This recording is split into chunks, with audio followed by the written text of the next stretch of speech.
Over the last 40 years, we've had lots of teachers, meaningful teachers. One of them, Chogyam Trungpa, told us as a teaching to march directly into disappointment. It had an impact on us then. What was it for you then, and how has that been the underpinning of what's going on in your work today? Well, the impact then was being captured by the seeming absurdity of it. Like, who wants to march directly into disappointment? I'd rather be happy. And yet somewhere deep inside, I knew there was something true about it, because I was avoiding going into my disappointments fully. So it became a question that I kept asking myself, am I avoiding disappointments? And if I am, what are they? And basically what started to come up was I was disappointed because I couldn't connect with certain friends in certain ways at times, or I couldn't connect with clients in certain ways at times, or I couldn't connect with my family in certain ways at certain times. When I go to parties, I couldn't connect with a lot of people a lot of the time. And so what was it that was disappointed? And so I started to get deeper glimpses then of this desire to connect. This desire for my heart to actually connect with itself and to connect with others. And so that then it was really a wake-up call in a beginning sort of way. Now I would say that it's pretty perpetual, that on a daily basis I sense disappointment inside me. That I can feel the losses of being able to have a deeper kind of questioning with just about everybody I meet. I would like to ask, how are you really doing? And there's a sense of disappointment that I can't really do that because it's going to be experienced as invasive. Or another disappointment is, gosh, I have a kidney transplant and I take medications and I have side effects, and it's disappointing that I can't rely on having a good night's sleep.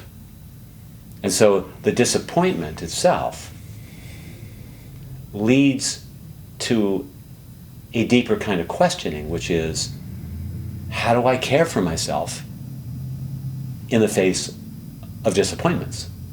So the disappointment actually has led to a certain kind of inquiring as to how I can nurture or find courage inside myself. Sometimes it's led to a prayerfulness, because I'm in situations where I feel disappointed that I get a test result medically, and I want to find as much peace or acceptance as possible, so it'll lead to a prayer. May I find as much peace, and acceptance as possible. In a given moment, how does one march directly into disappointment? Breathing. You slow down the breath, and you take great interest in the experience of that sensation of the heart sinking. And you slow down enough to where there's a sound that sounds something like, oh. So you hear the tone of, oh. And you allow the breath to go slowly and sink deeply, like, oh. And you stay with it for a few minutes or longer. And I ask you as my friend, please support me to be more disappointed rather than help me get out of it. So it's both an internal experience which I value because I recognize that if I feel the disappointment, I'm going to be able to discover what it is that I really wanted underneath, or what it is I really want underneath that's sacred to me. And that can allow me to find my own internal resources. And it can also allow me to ask my friends or counselors or whoever it is that's going to help me, do you have any suggestions? I'm kind of disappointed that I can't reach this certain place. It leads me into my vulnerability. So, staying with your question, it really is just feeling that sinking sensation. It really is most supported once our mind and our understanding gets it that disappointment is really our friend.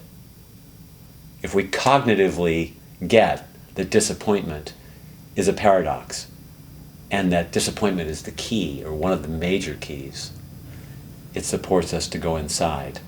And I want to experience disappointment, not because I'm a masochist, but because I love myself and I want to discover the way that I can really find the nurturance or the source of healing.